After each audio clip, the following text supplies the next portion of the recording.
Eh bien bonjour à toutes et à tous et bienvenue dans cette nouvelle vidéo de la chaîne Greening. Enfin on ressort une vidéo sur cette chaîne, ça a commencé à faire un petit moment. Vous pouvez pas savoir à quel point ça me fait plaisir de la faire aujourd'hui par cette belle journée d'automne. Donc pour ceux qui ont suivi sur Insta, je vous ai proposé en fait de me poser des questions à propos de la chaîne, à propos du contenu, à propos des projets. Et c'est ce que je vous propose de faire dans cette vidéo. La suite après l'intro. Je vais me poser quelque part et puis je vais répondre à toutes vos questions. Je sais que vous avez hâte. Donc installez-vous bien au chaud, confortablement, parce que Greening répond à vos questions.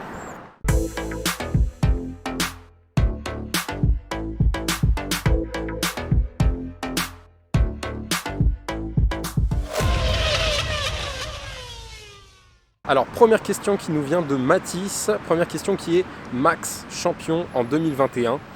Honnêtement, moi j'y crois. Je pense que Max est capable de le faire.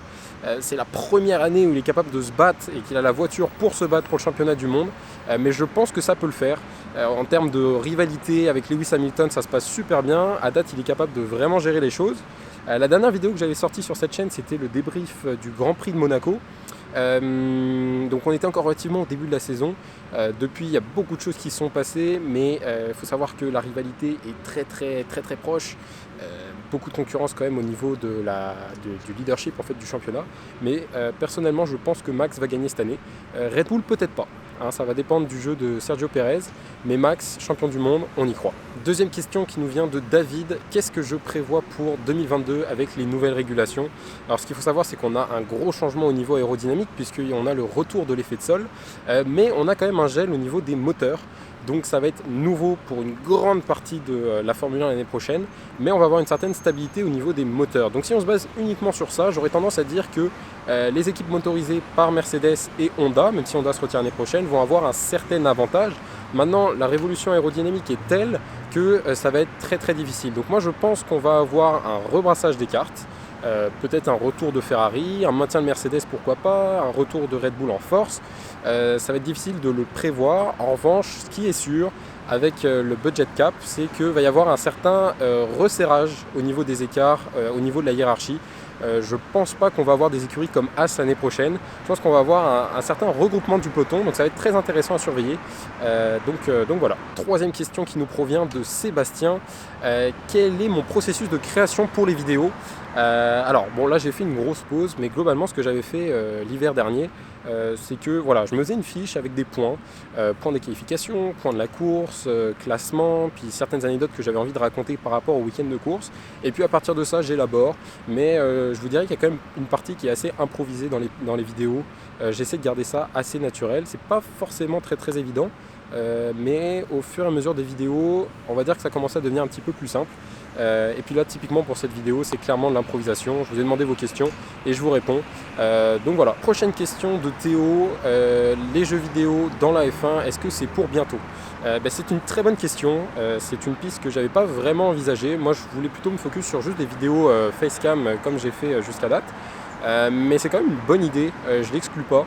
On s'entend qu'au niveau des études en ce moment c'est un petit peu serré, donc on s'entend que la vitalité de cette chaîne elle risque d'être assez variable, mais je ne l'exclus pas honnêtement de faire au moins une vidéo sur les jeux vidéo. Donc si ça vous intéresse, n'hésitez pas à le dire dans les commentaires. Il n'y aura sûrement pas de live sur Twitch, ça c'est mort, mais une vidéo sur YouTube de F1 2020, c'est carrément faisable. Prochaine question, c'est Océane qui la pose. Quels sont mes projets? Et bien pour cette chaîne, les projets, il n'y en a pas beaucoup. On va pas se mentir qu'il ne va pas y avoir énormément de vidéos, comme je disais avant. Mais effectivement, essayer d'innover sur des nouveaux terrains, comme mettons les jeux vidéo, mettons même juste le concept de répondre à vos questions, ça pourrait être quelque chose que je pourrais développer éventuellement. Donc dites-moi vraiment si c'est quelque chose qui vous plairait, dites-le dans les commentaires. Je sais qu'ils sont très nombreux vos commentaires, mais je vais essayer de tous les lire et de tous y répondre. Donc c'est ça, pas vraiment de projet concret en date, mais on va y réfléchir sérieusement. Prochaine question de Malo, qui est Lando Norris ou Charles Leclerc.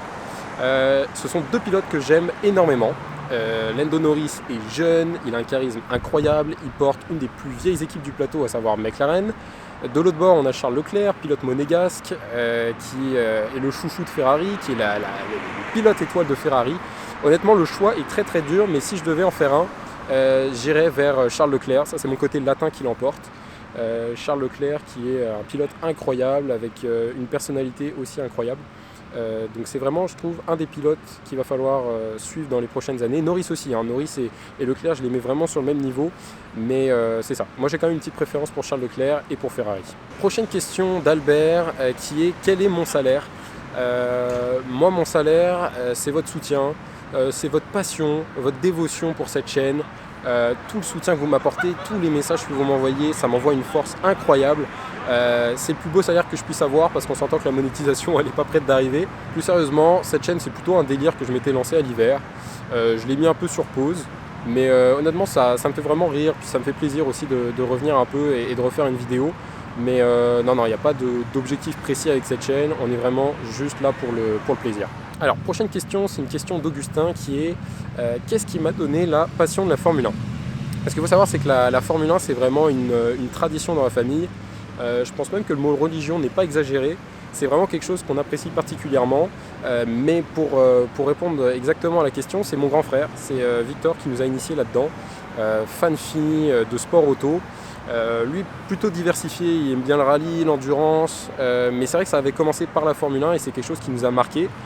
Mon père a embarqué dedans, j'ai embarqué dedans assez tôt, et puis mon petit frère aussi a pas mal embarqué.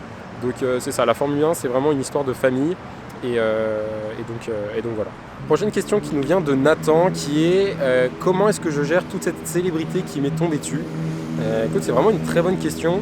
Je ne vais pas te cacher qu'au début c'est un petit peu compliqué, c'est un peu intimidant, il y a des gens qui t'accostent dans la rue, eux te connaissent mais toi tu les connais pas forcément, donc ils te connaissent par ton nom, ils te posent des questions, donc ouais c'est ça, j'ai trouvé ça un peu intrusif au début, mais au fur et à mesure tu commences un peu à t'habituer et c'est ça.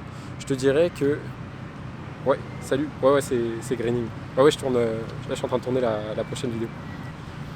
Ouais, donc c'est ça, je disais, au début c'est un petit peu compliqué, mais une fois que tu as appris à vivre avec, en fait, je te dirais que c'est quand même un petit peu plus simple au quotidien. Alors, prochaine question, c'est une question d'Ézéchiel qui est Israël ou Palestine? Écoute Ézéchiel, c'est vraiment une superbe question, très très intéressante, passionnante. Je pense que tu n'es pas le seul à te la poser. Mais écoute, pour des raisons de monétisation, je pense que je ne vais pas en parler dans cette vidéo. Puis même en général, j'essaie de pas trop en parler. Mais franchement, essaie de te renseigner un peu sur internet. Je suis sûr que tu vas trouver des opinions de dingue. Mais voilà, moi pour éviter un peu de me mettre dans la merde, je pense que je vais tout simplement ne pas y répondre. Mais si tu as d'autres questions qui concernent la Formule 1, n'hésite pas, je serai là pour y répondre. Prochaine question, c'est une question de Cyril qui est quel est mon joueur préféré des Canadiens de Montréal? Ben voilà, moi mon joueur préféré c'est Carey Price. Carey il est dans mon cœur. C'est vraiment dommage qu'il ne soit pas là en ce début de saison parce que l'alignement en a fortement besoin. Mais c'est ça, dès qu'il va revenir, je pense que ça va changer un peu les choses. Et en général, quand Carey est devant la cage, ça sent la coupe. Donc je me dis voilà, à partir du moment où il va revenir, les choses vont s'arranger pour le Canadien. Parce que être au fond du tableau après seulement 7-8 matchs, c'est quand même pas idéal. Donc c'est ça. Prochaine question qui nous vient de Maya qui est quel est mon processus de création des miniatures? Merci franchement de me poser la question Maya. Écoute, moi je te dirais que ça prend deux choses. Ça prend déjà un cours de politique sur la coopération internationale le vendredi matin. Et ensuite, ça prend ta présence tout simplement. Voilà, le concept c'est très simple, c'est que tu ouvres ton cell, tu prends une photo de moi random, tu me l'envoies ensuite sur Messenger. Et en général, ça donne des miniatures de malades. Donc continue comme ça Maya, tu es une source d'inspiration pour cette chaîne. Lâche pas, on est good. Alors, prochaine question, c'est une question d'Alicia qui est qu'as-tu fait de ton été 2021? Alors l'été qui vient de passer a été très très très chargé. Comme je vous l'ai dit en vous posant les questions sur Insta, j'ai déménagé. Ça m'a pris un temps incroyable entre mettre mes affaires dans des cartons, mettre ces cartons dans une voiture, déplacer la voiture de l'ancien appart jusqu'au nouvel appart, sortir les cartons, les monter, les vider, s'installer, refaire de la décoration, bref un déménagement. En fait ça m'a pris quand même pas mal de temps, je dirais presque 2 jours. Donc c'est ça. Ça c'était vraiment au début de l'été. Ensuite j'ai pas eu énormément de temps, plus sérieusement, pour faire fonctionner la chaîne parce que j'ai travaillé au camp de jour Entre Quatre Yeux, camp de jour sur la photographie. Super expérience. J'ai rencontré des gens incroyables. Donc les gens du camp, si vous regardez cette vidéo, gros big up à vous. J'ai passé un été merveilleux avec vous. On a eu du fun. L'été est passé quand même super vite. Et puis c'est ça, j'en profite pour faire un peu de pub pour le camp de jour de photographie Entre Quatre Yeux. Donc si jamais vous avez des petits frères et des petites sœurs qui ne savent pas quoi faire pour l'été prochain, n'hésitez pas à les inscrire à ce camp de jour. Donc c'est dans le Vieux-Port de Montréal, vraiment accessible en métro. Vous allez apprendre plein de choses sur la photographie avec des moniteurs passionnés qui sont vraiment... qui vivent de la photo vraiment, qui respirent photo, qui mangent photo, avec du lait chaud surtout. Et puis, donc c'est ça, donc je vais mettre le lien quand même dans la description de la vidéo. Je sais qu'on est seulement en octobre et que l'été 2022 est encore loin, mais on sait jamais, je pose ça là, et puis voilà. Et enfin, on est déjà rendu à la dernière question qui est plutôt un commentaire de Minchao qui est « I love graining ». Franchement, merci beaucoup Minchao. On parlait de salaire tantôt et de récompense, et bah c'est ça ma récompense, c'est votre soutien, c'est votre présence en fait sur cette chaîne YouTube. Vous pouvez pas savoir à quel point ça me fait chaud au cœur en fait d'avoir tous ces retours, d'avoir une communauté en fait aussi engagée. Donc continuez comme ça en fait, toutes celles et ceux qui ont posé des questions. Alors j'ai pas pu répondre à toutes les questions, on m'en avait tellement envoyé, mais c'est ça en fait, je vous dirais. C'est le concept de cette chaîne. Moi, je me fais plaisir. Je parle de Formule 1. Vous me soutenez dans ce projet et je ne puis qu'être que reconnaissant en fait par rapport à ça. Donc voilà, c'était le petit moment, comment dirais-je, ouverture, réponse à vos interrogations. J'espère que c'est quelque chose qui vous a plu. Moi personnellement ça m'a fait super plaisir déjà de refaire une vidéo parce que ça faisait longtemps et de pouvoir m'ouvrir comme ça avec vous, ça me fait chaud au cœur, ça permet de me rapprocher en fait de cette communauté qu'on a fait grandir, abonné par abonné. Et puis écoutez, c'est pas mal tout, ça referme cette vidéo un peu style FAQ sur la chaîne, sur les projets à venir. Donc voilà, j'espère que ça vous a plu. Si c'est le cas, n'hésitez pas à liker cette vidéo, commenter et puis partager. Allez, soyons fous. En tout cas, voilà, moi ça m'a fait plaisir. Je ne sais pas quand est-ce qu'il y aura une prochaine vidéo, mais je vous tiens au courant sur Insta. Donc voilà, prenez bien soin de vous et puis je vous dis à la prochaine. Allez, ciao!